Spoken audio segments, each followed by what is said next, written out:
Análise fatorial confirmatória. É isso aí então, pessoal.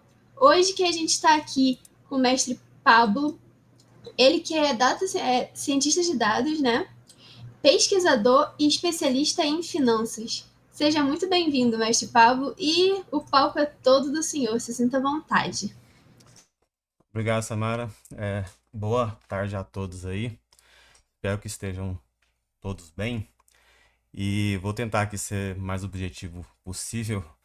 É, E nós vamos falar um pouquinho hoje aqui sobre análise fatorial confirmatória. É uma técnica muito utilizada dentro do ramo de psicometria, né? Mensurações aí de coisas subjetivas.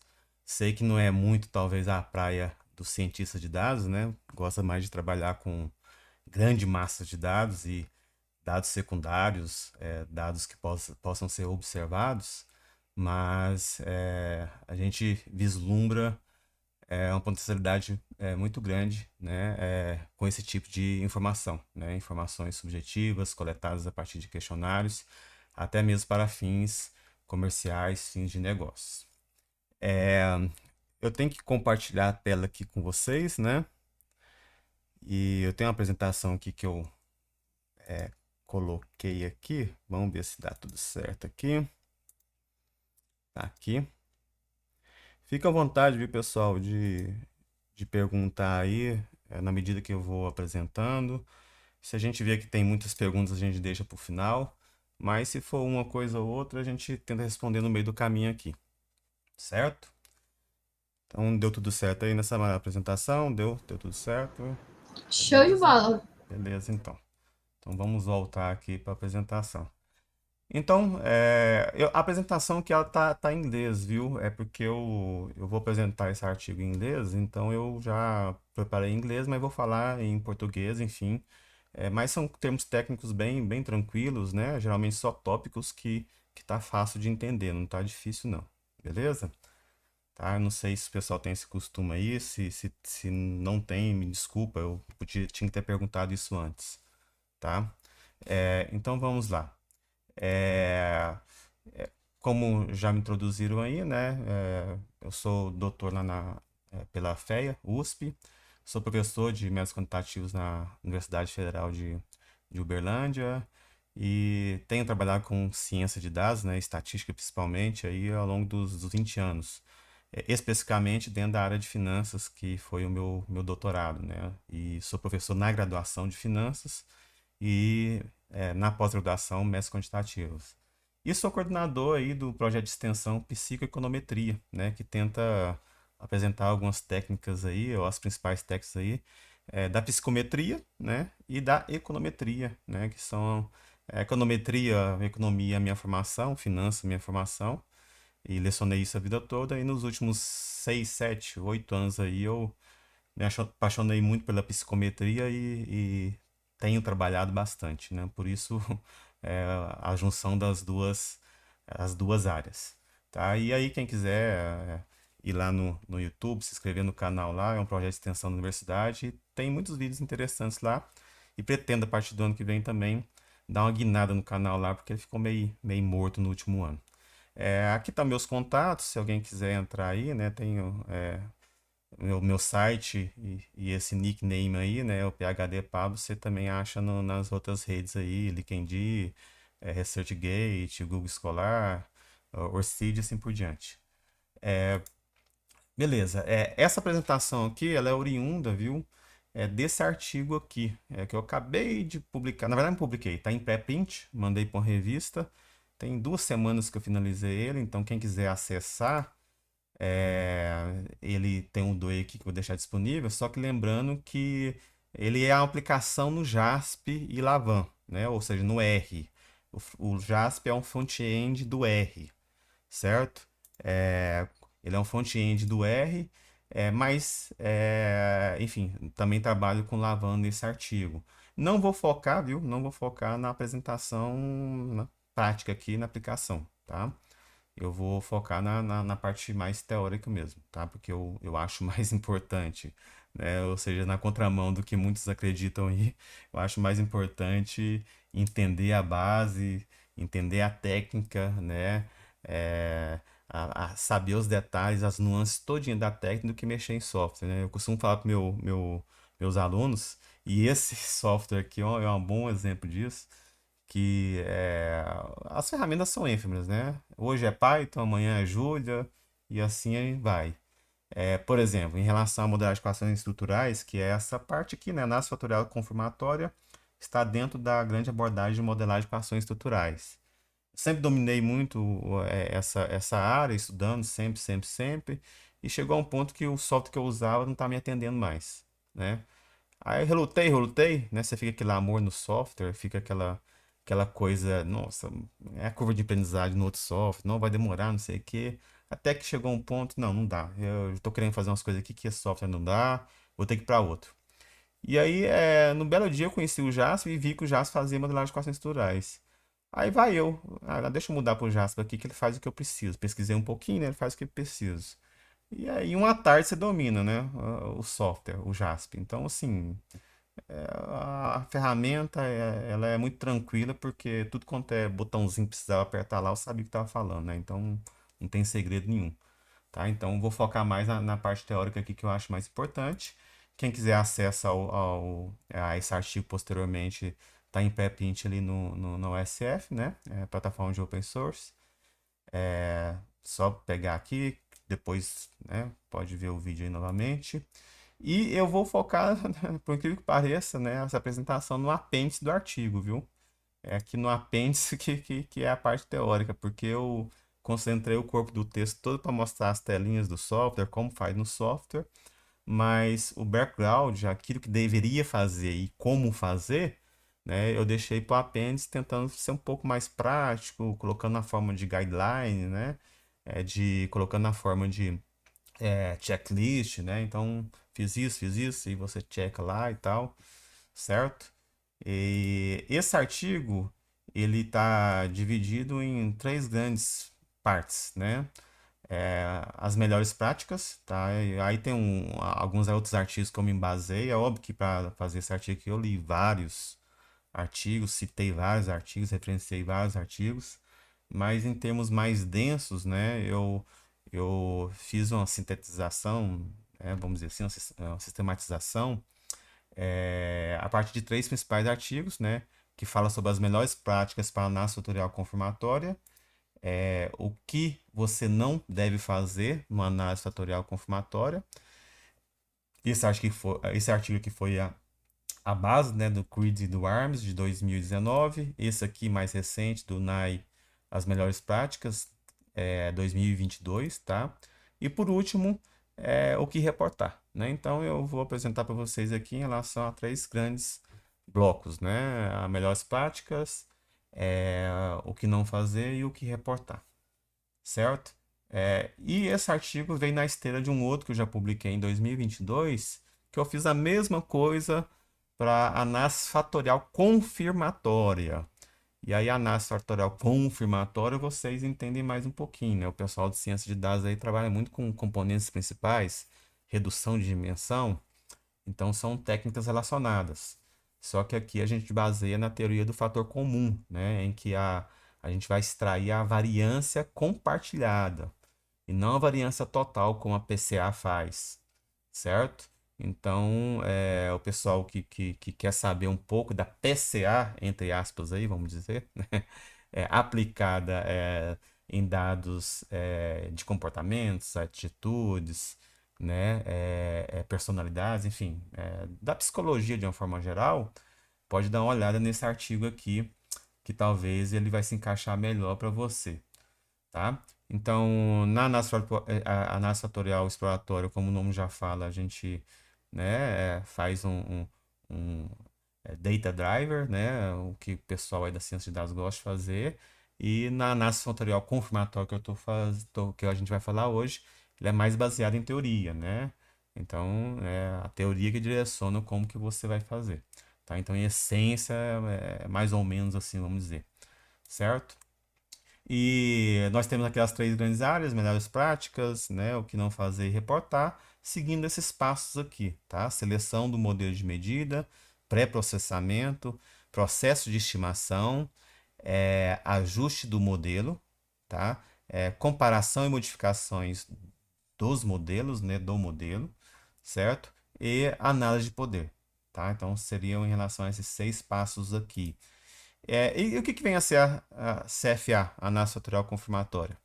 Então, nas ciências sociais aplicadas, nós temos é, né, uma técnica muito utilizada, que talvez vocês aí conheçam, que é a modelagem de equações estruturais.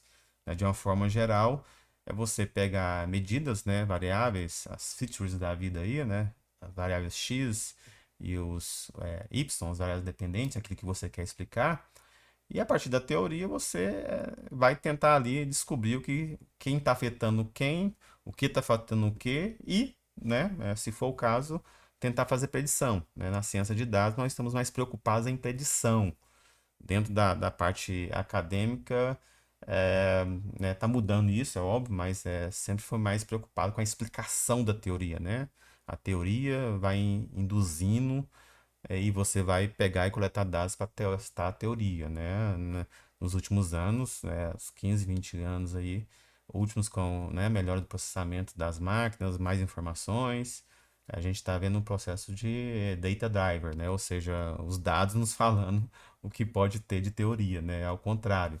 Mas imagina um modelo igual esse aqui, esse que é um modelo que vai sair na revista aqui recentemente, em que eu busquei explicar o comprometimento psicológico, a imagem do time e a lealdade comportamental de torcedores de futebol no Brasil, certo? Como que tudo isso aqui está relacionado e afeta, né, e prediz essa minha principal variável aqui, que é o fã consumidor, né? O cara é fã, fala que torce, apaixonado, morre pelo time, mas não consome nada do time. Ou o que consome é tudo pirata. Eu queria saber e eu queria entender se esse cara realmente é um fã que ajuda o time, né? Em termos de marketing, isso aqui é muito importante. Que ajuda o time se relacionando com ele, né? Adquirindo, indo nos estádios, comprando camiseta, coisas oficiais. Ou o que nós chamamos no primeiro artigo que foi publicado no Congresso de amante egoísta, né? Será que é um fã do consumidor ou amante egoísta? Então, essa variável aqui, ela era a principal, né? O que nós chamamos de fã consumidor, tá? É o torcedor consumidor, vamos dizer assim, né? É, então, e aí, como isso se relacionava? Então, aí tem muitos fatores que afetam isso aí. A gente construiu esse modelo aqui, né? Algumas informações sociodemográficas, gênero, idade, se a pessoa joga ou não joga futebol, se é casado, educação, renda, e algumas coisas subjetivas, né? Como, por exemplo, o comprometimento psicológico é subjetivo, certo? A lealdade comportamental é subjetiva, a imagem do time é subjetivo. Certo? E como que eu mensuro essas coisas subjetivas? Aí é onde que entra a análise fatorial confirmatória, né? Eu vou perguntar para os torcedores, para os indivíduos, algumas coisas aí para tentar inferir e de uma forma indireta mensurar o que eu venho falar, o que eu teorizei, que venha a ser a lealdade é, comportamental, por exemplo, certo? Né? Então eu aplico um questionário, né? Por exemplo, com algumas perguntas. Pergunto pro cara lá, né? Ah, aí pergunto e peço para ele responder numa escala de 1 a 5, de 1 a 7, concordo totalmente, discordo totalmente, depende qual vai ser essa escala. Mas pergunto pro cara lá, e aí? É, né? Você assiste o jogo do seu time favorito? A pessoa vai concordar ou não, né? Especificamente, você faz umas perguntas, né? Você faz algumas afirmações e ele vai responder se concorda ou não, não necessariamente uma interrogação, né? Então, aí eu tenho, por exemplo, é, perguntando, né? Afirmando, aliás, né? Eu tenho com frequência assistido jogos do meu time favorito no estádio. Sim ou não? Ou concordo totalmente ou discordo totalmente, na escala de 1 a 5. Irei assistir os jogos do meu time favorito.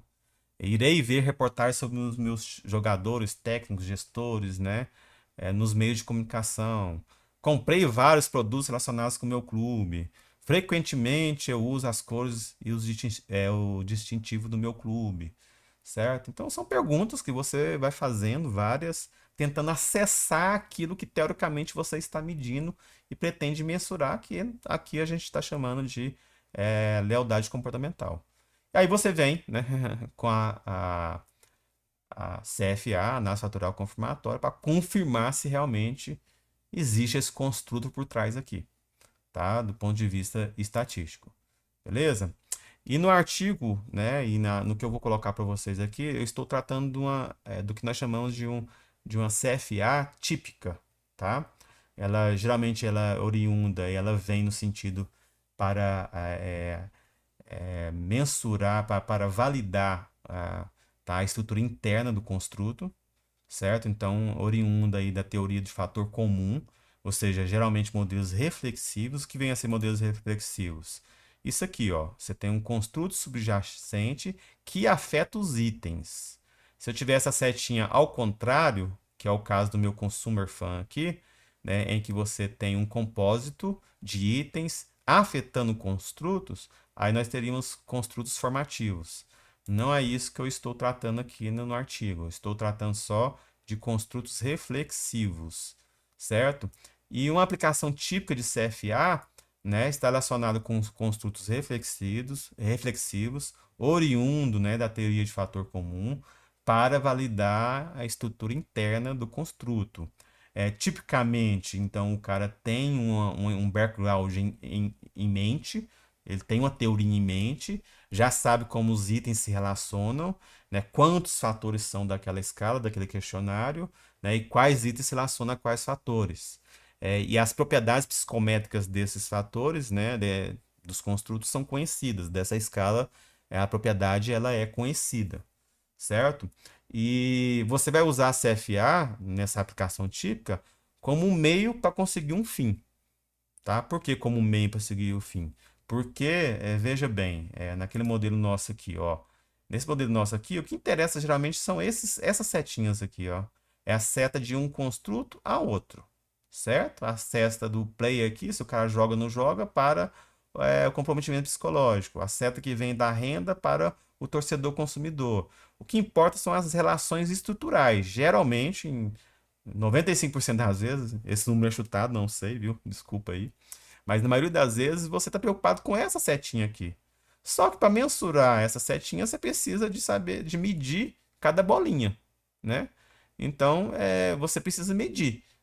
Mas você não está preocupado em propor um questionário, uma medida nova, fazer um trabalho de campo, né, para validar aquela medida. Não. Você está preocupado em pegar um que já existe e entender como essas bolinhas se relacionam, não como esses quadradinhos se relacionam com essa bolinha.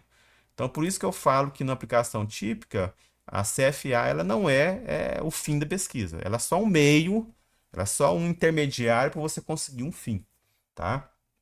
E geralmente medida de forma ordinal, estilo Likert de 1 a 5 pontos, que aí complica muita coisa do ponto de vista estatístico, vocês sabem disso, né?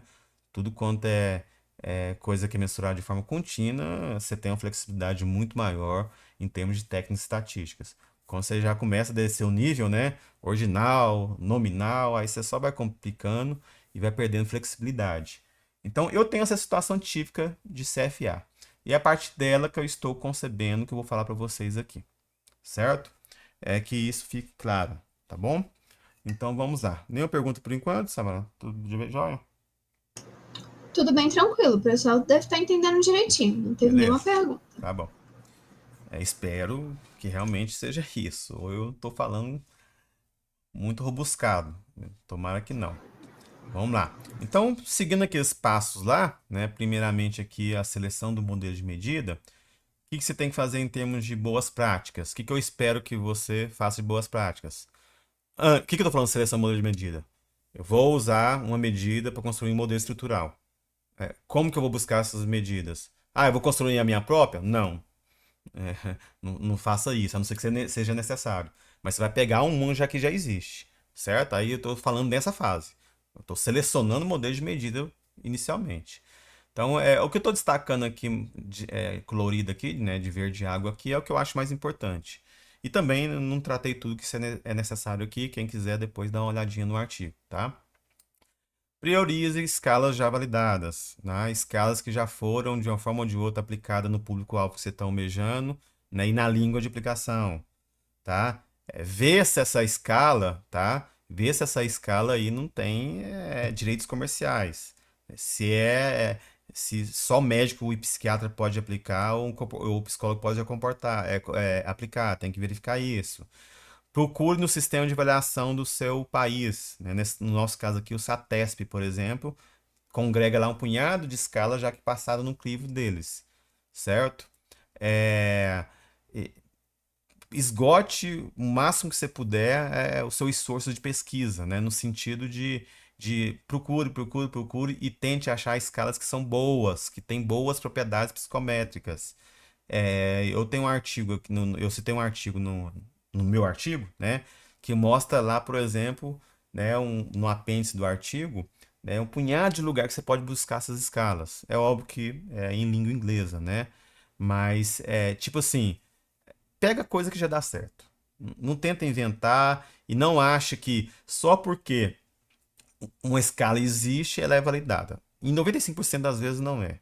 Tá? Eu já vi gente desenvolvendo a escala lá com agricultores do Rio Grande do Sul. Aí a pessoa aqui em Catalão, né, foi fazer um estudo parecido com empresários, usou a mesma escala. E tipo assim, tocou o barco. Como se, já foi validada. Não foi.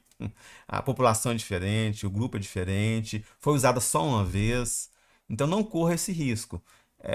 Pegue escalas que já dão certo, que já são validadas, já tem, passou por um rigor psicométrico que valide ela, certo? Então, isso em termos de boas práticas é recomendado. E é óbvio, né? Sempre cheque os artigos originais das escalas, tá? O que não fazer? Evitar modelos de medidas, né? Quando eu falo modelos de medidas, escalas, tá? É tudo a mesma coisa, certo? Questionários, para nós aqui por enquanto é tudo a mesma coisa. Evitar escalas sem rigor psicométrico, tá? Tenha cuidado com escalas que foram usadas poucas vezes ou escalas antigas, tá? Se usou poucas vezes é porque de repente não é tão boa assim. Muito antiga, ante as técnicas de estimação e principalmente as técnicas de retenção de fatores eram mais benevolentes. Você tinha escalas com muitos fatores. E nos últimos 20 anos a gente avançou em relação a essas metodologias e vimos que muitas vezes a gente estava errado, tá? E aí as escalas começaram a ficar mais apuradas, refinadas. Então, tem escalas clássicas de 40 anos, 50 anos atrás que devem ser verificadas e não podem ser usadas à torto e direito, sem falar que o contexto mundial, né, o contexto nosso hoje é muito diferente do que 30, 40 anos atrás, né? O pessoal da PLS-100, né, que é uma outra abordagem de modificações estruturais, gosta muito de validar a escala dentro do modelo estrutural. Aí pega artigos que foram publicados lá, em inglês lá na Inglaterra, pega aquele artiguinho lá, já faz aqui o questionário, já faz o modelo de medida, análise fatorial confirmatória, né, dentro do próprio modelo estrutural, faz uma tradução rápida ali e toca o barco. Dentro do ponto de vista psicométrico, dentro da teoria de fator comum, isso não é recomendado. O pessoal parece sempre tem uma justificativa, tá? Mas para nós aqui não é, né? E tenta pesquisar formas alternativas dessa escala. Não só, de repente, aquela proposta original, ela é factível. De repente, você tem modelos hierárquicos, modelos bifatoriais, que podem ser igualmente plausíveis, certo? E não oculte isso. Mostre isso, certo? Não tenta evitar, mostre isso. Eu já vi isso muito acontecer. Tipo assim, nossa, trabalhar com modelos hierárquicos, fatoriais é bem complicado, eu não sei, vou fingir que nem sei. E toco o barco. Não é bem assim, tá? Modelos fatoriais, bifatoriais, modelos hierárquicos, pode ser a salvação da sua pesquisa, tá? Porque ele se ajusta muito melhor e de repente você tem um modelo com boas propriedades psicométricas que originalmente não tinha na estrutura inicial.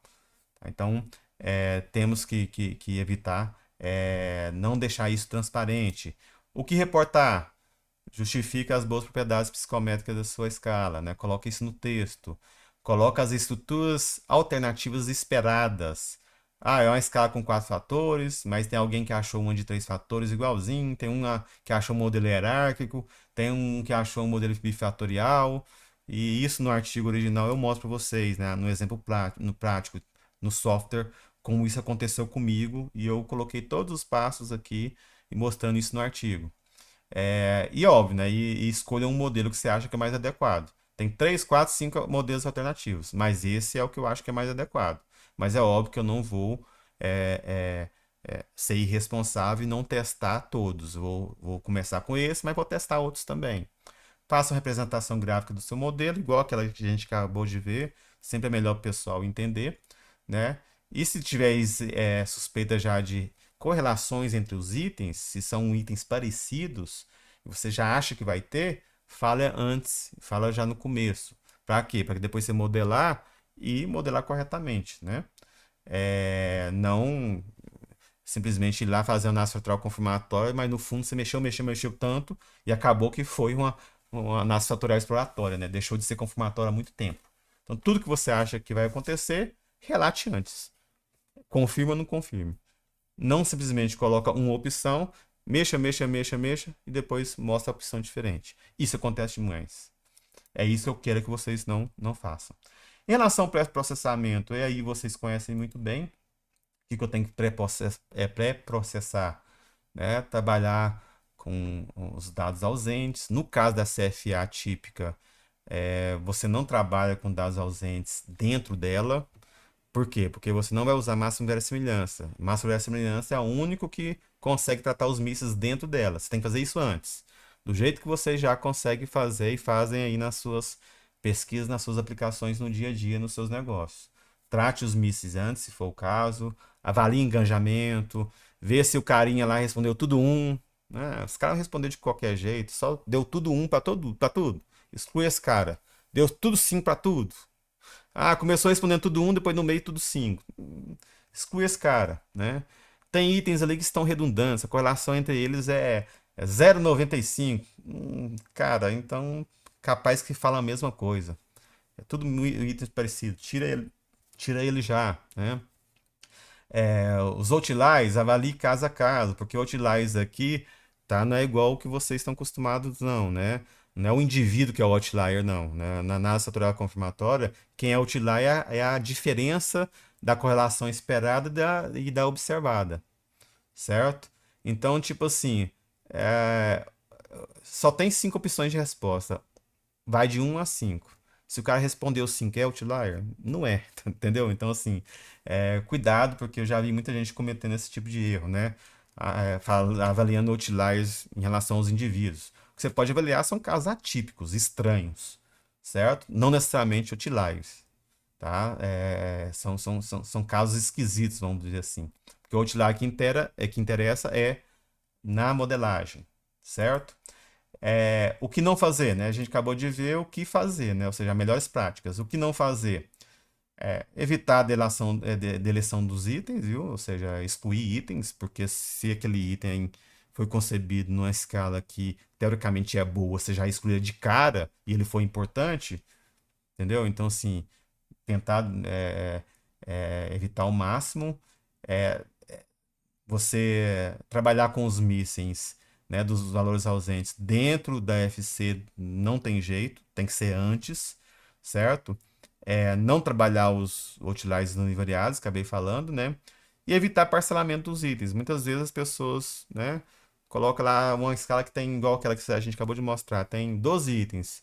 Aí tem muita colinearidade entre eles. Aí você pega e junta 3 em um, certo? Então isso aí o pessoal gostava de fazer mais antigamente. Hoje já a gente tem visto que isso não é bom, então evita esse tipo de procedimento, né? O que reportar? Seja transparência em relação aos seus mísseis, poucos mísseis, todo mundo enfrenta, não precisa se preocupar, tá? Mostra como que você acessou o engajamento dos respondentes, certo? Isso é importante, muitas vezes a gente vê isso relegado, ninguém comenta. Mostre qualquer sinal de multicolonialidade, se existir. Os softwares aí é menos importante, mas né, é de praxe. Na nossa área, ciências sociais aplicadas, não é muito comum você falar qual software usou, não. Mas o pessoal lá da ciência da saúde, enfim, já tem feito isso há bastante tempo.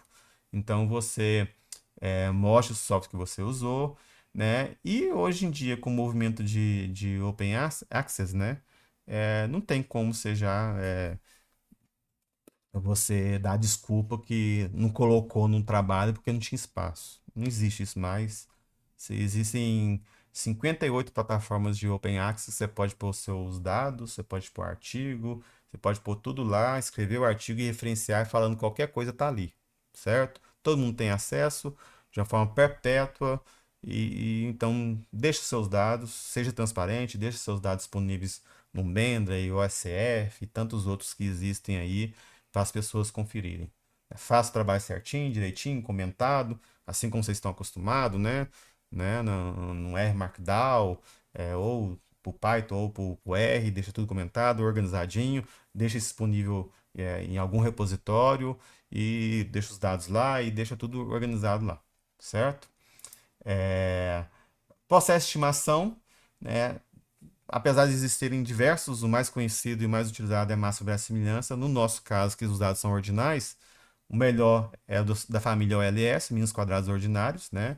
Especificamente o DWLS, que é mais parcimonioso. Você pode usar o LS? Pode. Ele funciona melhor em pequenas amostras, né? O LS e o DWLS são os melhores.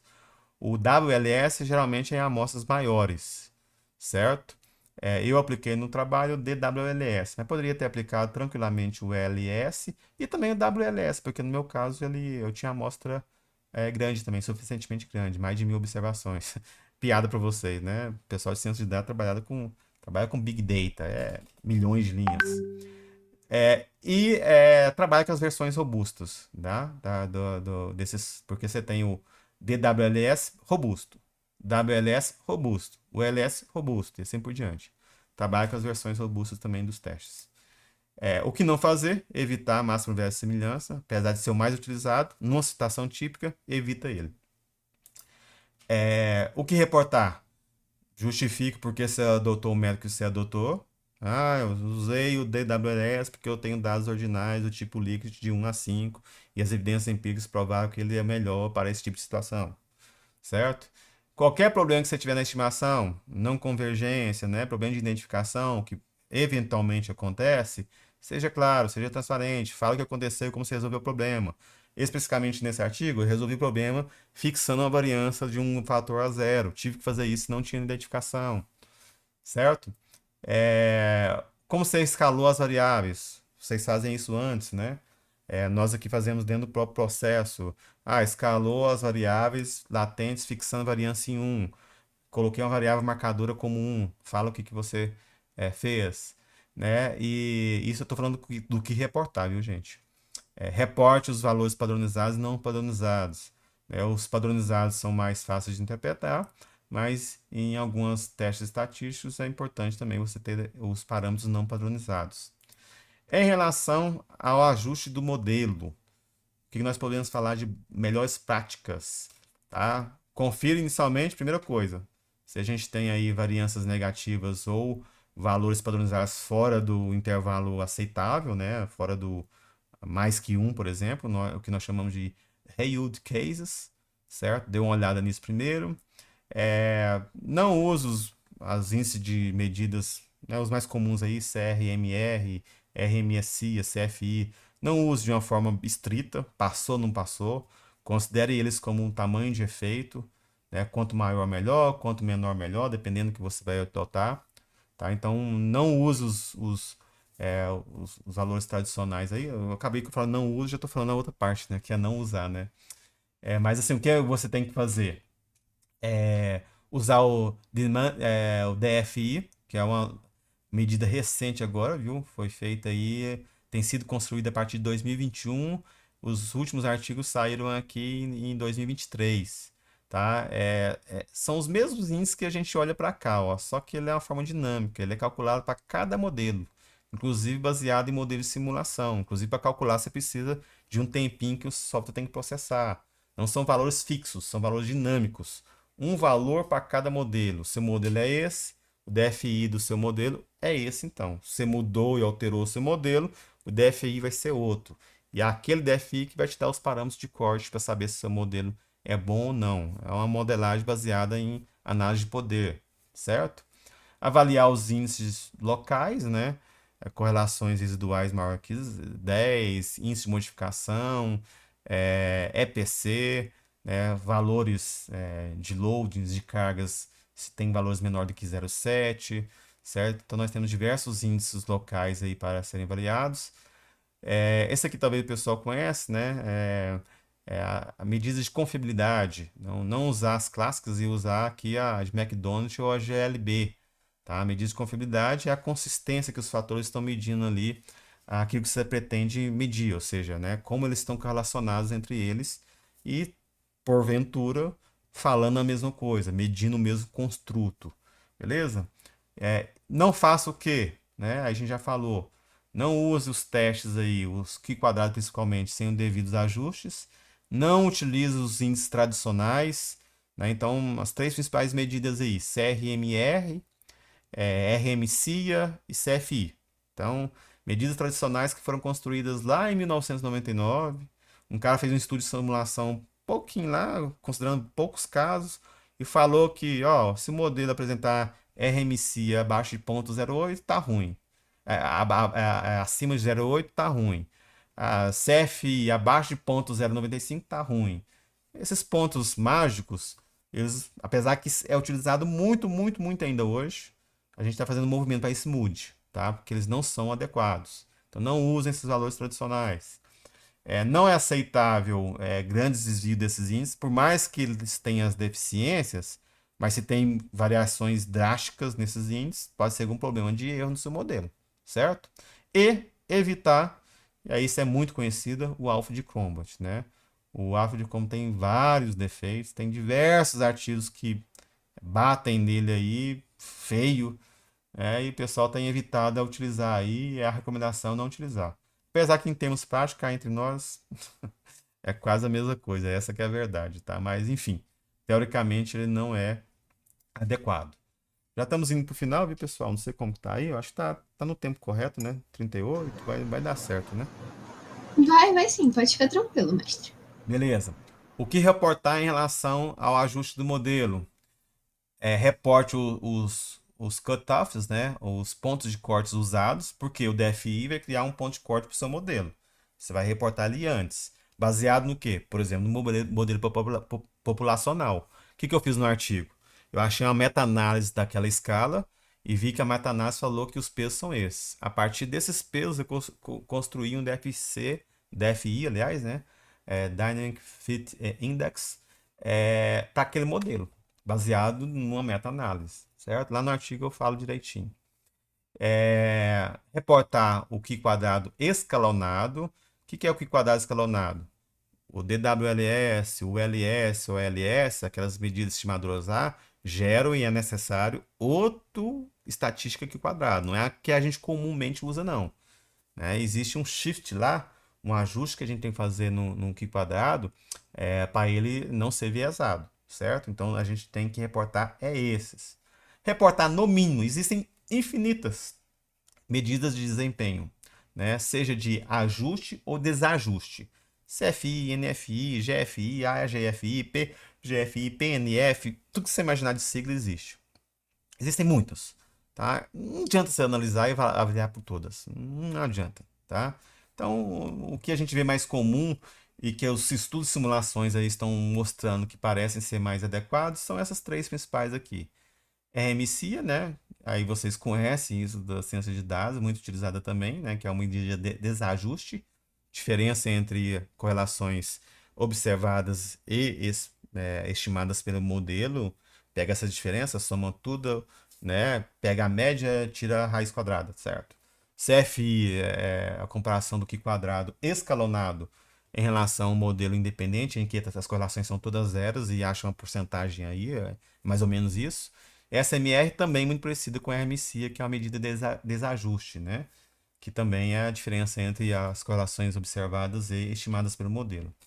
Reportar as medidas de confiabilidade, aquelas que eu falei, né? GLB e ômega de McDonald, são mais adequadas. Toda decisão que você mudou, que você fez no seu modelo, você tem que mostrar.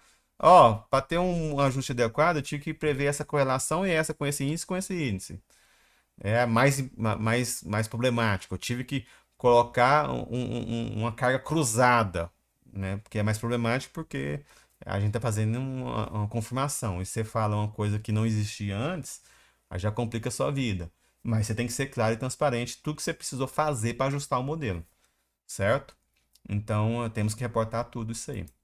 É, comparação de modelos e modificações, certo?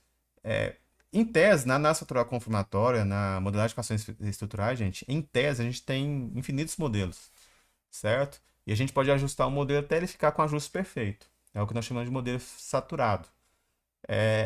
Quem vai definir qual você vai usar e o que você vai usar, muitas vezes né, o background teórico que vai te dar uma ajuda, certo? Então você pode simplesmente ter modelos muito parecidos do ponto de vista estatístico, mas muito diferentes do ponto de vista teórico. Isso acontece demais. Essa figura aqui representa bem, né? Acredita ou não, por mais que seja talvez diferente isso aqui, essas modelos aqui tudo tem 60 quilos, certo? Mas são completamente diferentes, certo?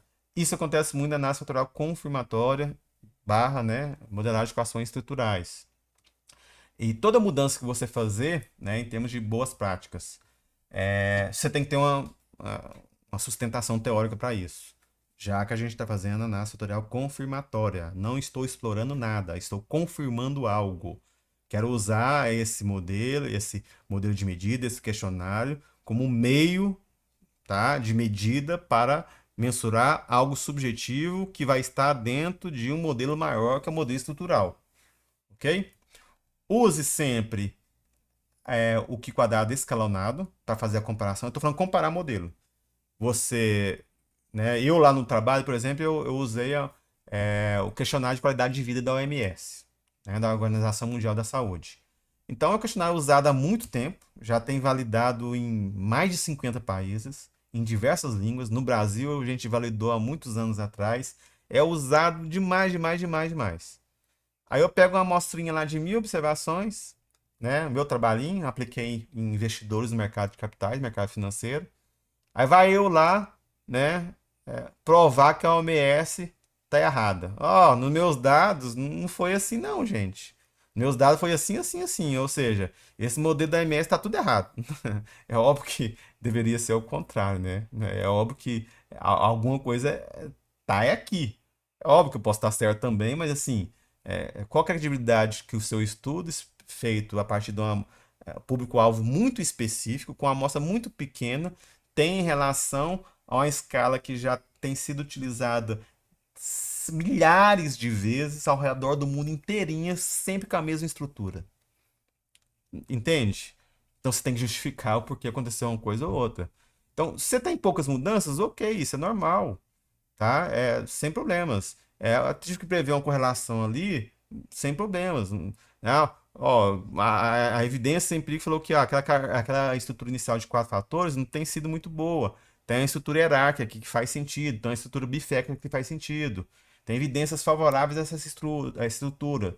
E aí você lá atrás já definiu que ia testar as três estruturas. Então você está comparando essas três estruturas aqui. É isso que eu estou falando, né? Então, como boa prática, você tem que ter certeza que essa estrutura que você fez e os ajustes que você teve que fazer em relação a essas estruturas são sustentadas teoricamente. E usar para comparar Q quadrado escalonado se está fazendo teste de hipótese, né? O melhor mesmo seria comparar via simulação, foi o que eu fiz no artigo, certo? Não usar o devido ajuste no Q quadrado, tá? Mudanças drásticas também nos modelos não são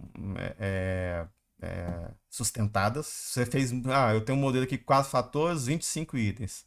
Para ajustar ele, eu tive que eliminar um fator e 10 itens. Cara, você fez uma mudança drástica no modelo de medida.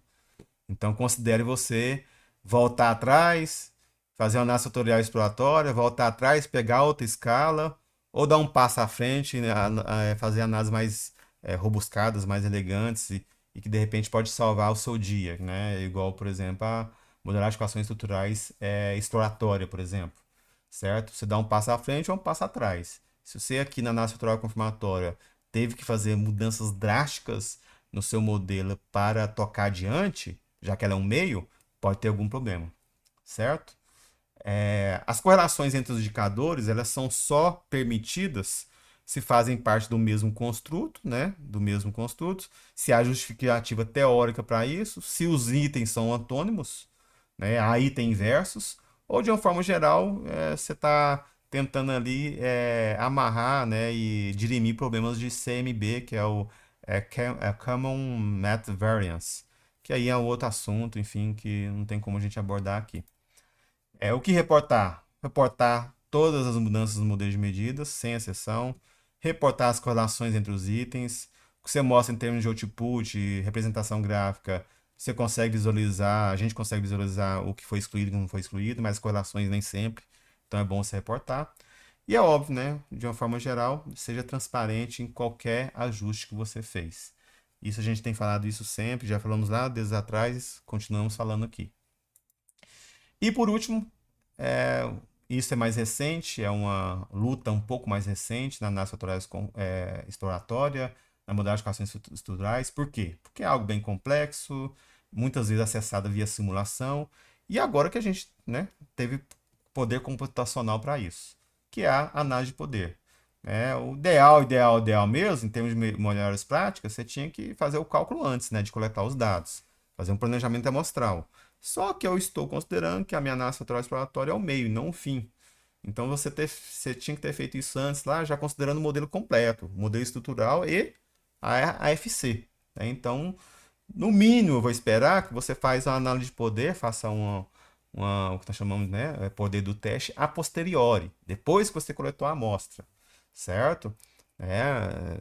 Os testes comuns de significância que a gente faz a gente está calculando e pondo um ponto de corte no erro do tipo 1, só que a gente tem visto que problemas podem acontecer também quando você corre o risco de cometer o erro do tipo 2.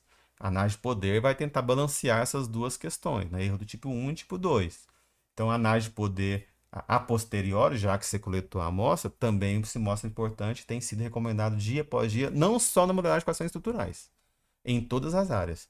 Em várias outras áreas, em vários outros testes clássicos, a análise de poder a posteriori, né, a priori, é tranquila, teste simples. Agora, na modalidade de equações estruturais, o negócio é bem mais embaixo, é bem mais complicado e ainda está caminhando, né? E na maioria das vezes a gente só consegue acessar mesmo via simulação, beleza? O que não fazer, né? Não usar as regras de ouro que a gente sempre vê aí na modalidade de equações estruturais, análise fatorial confirmatória, exploratória. Então eu tenho 5 itens por fator, é o suficiente. Então, se eu tenho 20 itens, 20 vezes 5, pronto. Minha amostra é 100, não precisa mais que isso. Aí algumas colocações falam de 10 itens por fator. Então a minha amostra é 200. Outros falam 20. Então tem que ser 400. Entendeu? Então, assim, existem diversas regras de ouro aí. Você vai ter regras de ouro para tudo quanto é tipo, para tudo quanto é gosto. Então, assim, não precisa ter medo. Você pode escolher qualquer tamanho de amostra que vai ter um lá justificando isso. Esquece, isso não cola mais. Agora que a gente já tem, né, em mãos, até de forma mais fácil, eu, você, quem não tem tanta habilidade com programação, por exemplo, né, consegue fazer uma análise de simulação, certo? Então, usar regras de ouro não funciona mais em relação à análise de poder ou cálculo amostral. Tá? Evitar soluções analíticas seria legal, são soluções interessantes, elegantes, mas funcionam se os dados são contínuos. Então, solução para dados originais, estimadores DWLS, ULS, só via simulação. Tá? Por enquanto, só via simulação. O que reportar? Se você fez um planejamento antes, amostral, né, reporte isso. Mas já que a gente está supondo que a gente está no meio ali, né, não é o fim da pesquisa, a análise fatorial confirmatória, pode ser que você não faça, mas você tem como fazer uma análise de poder a posteriori.